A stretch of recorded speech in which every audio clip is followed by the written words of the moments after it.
Welcome back, everybody, to the Words of Life daily Bible reading and our 52-day challenge. It is July 6th, day 36, and we are on Acts chapter 12 today. Let's dive right in. About that time, Herod the king laid violent hands on some who belonged to the church. He killed James, the brother of John, with a sword, and when he saw that it pleased the Jews, he proceeded to arrest Peter also. This was during the days of unleavened bread. And when he had seized him, he put him in prison, delivering him over to 4 squads of soldiers to guard him, intending after the Passover to bring him out to the people. So Peter was kept in prison, but earnest prayer for him was made to God by the church. Now, when Herod was about to bring him out on that very night, Peter was sleeping between 2 soldiers, bound with 2 chains, and sentries before the door were guarding the prison. And behold, an angel of the Lord stood next to him, and a light shone in the cell. He struck Peter on the side and woke him, saying, "Get up quickly." And the chains fell off his hands. And the angel said to him, "Dress yourself and put on your sandals." And he did so. And he said to him, "Wrap your cloak around you and follow me." And he went out and followed him. He did not know that what was being done by the angel was real, but thought he was seeing a vision.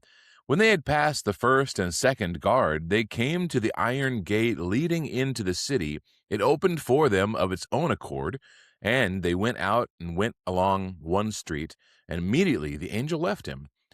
When Peter came to himself, he said, "Now I am sure that the Lord has sent his angel and rescued me from the hand of Herod and from all that the Jewish people were expecting." When he realized this, he went to the house of Mary, the mother of John, whose other name was Mark, where many were gathered together and were praying. And when he knocked at the door of the gateway, a servant girl named Rhoda came to answer. Recognizing Peter's voice, in her joy she did not open the gate, but ran in and reported that Peter was standing at the gate. They said to her, "You're out of your mind." But she kept insisting that it was so, and they kept saying, "It's his angel."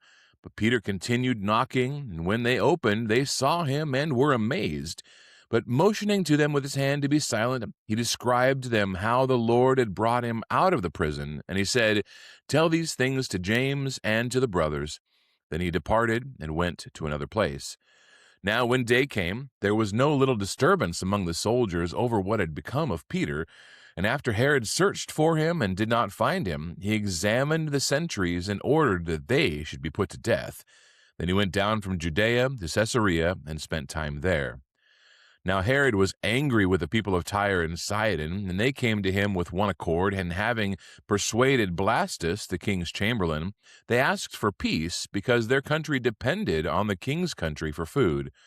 On an appointed day, Herod put on his royal robes, took his seat upon the throne, and delivered an oration to them. And the people were shouting, "The voice of a god and not of a man!" Immediately, an angel of the Lord struck him down because he did not give God the glory, and he was eaten by worms and breathed his last.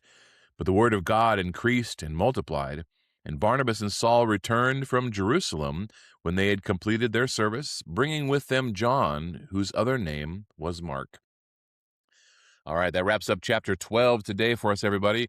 The tragic death of James and the amazing, miraculous recovery of Peter and rescue of Peter from prison.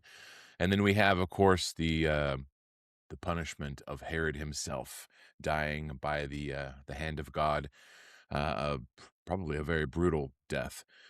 Anyway, tomorrow, chapter 13. God bless you. We'll see you then.